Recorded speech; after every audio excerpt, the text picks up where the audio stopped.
Now we're going to work backwards. So we're still thinking DAB C, because we use DAB C to graph, and now we're working backwards. If we have the graph, could we figure out each of these things? First of all, you can see your minimum and maximum are at 6 and -4. How can we use those values to find our center line? It's going to be the average between them. Does that make sense? How do you find an average between two numbers? Add them up and divide by 2. On your first quiz, you got 6%. On your second quiz, you got -4%. And so your average is, okay, that's not a good example.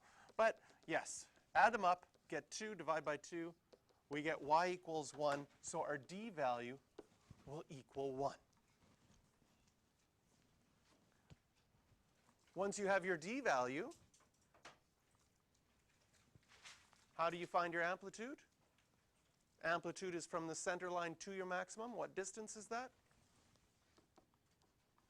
Our amplitude would be 5.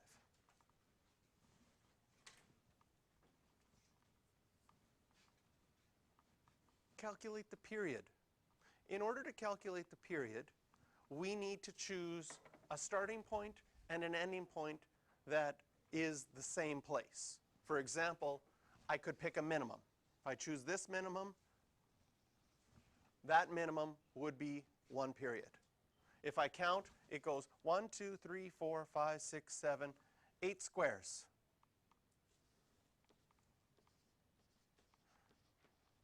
Now, we don't write 8 squares in an equation.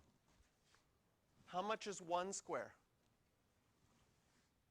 Can you see that if you took pi over 6 and divided by 2, we could label 1 square as pi over 12? So 8 squares would equal 8 pi over 12, which reduces to 2 pi over 3. So our period is 2 pi over 3. Our b value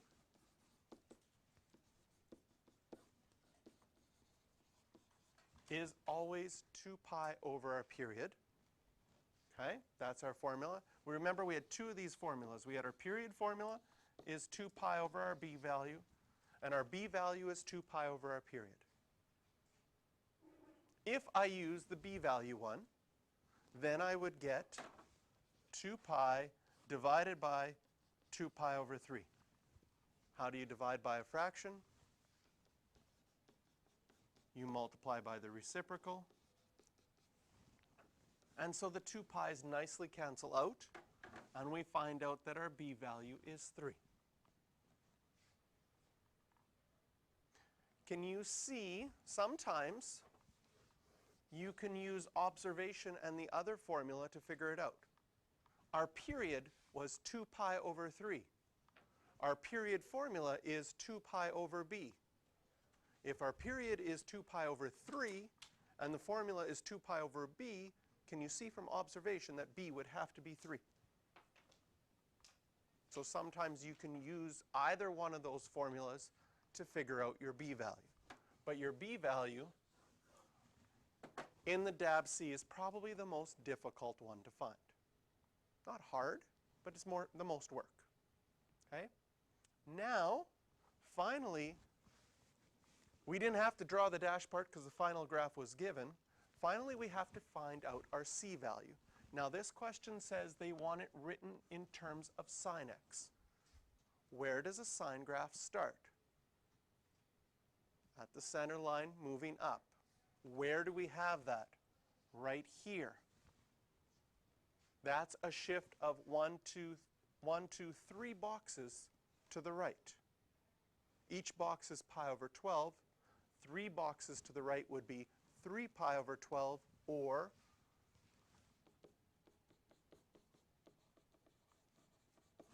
pi over 4 to the right.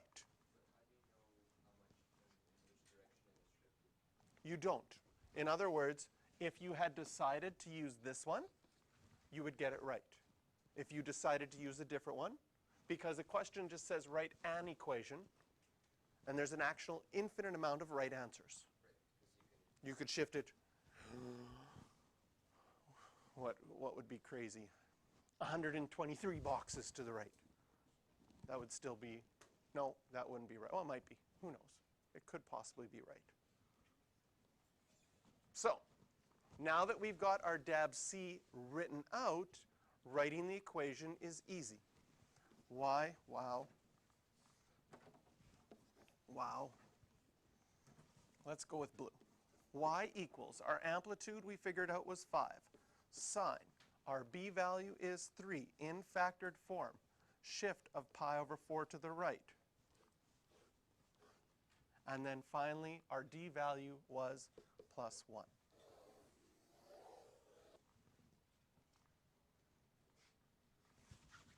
Like Andre was saying, you have an option to have more than one right answer for your shift.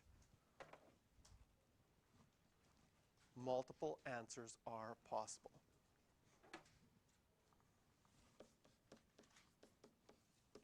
So practice writing the equation. Questions 4, 5, 6, and 7.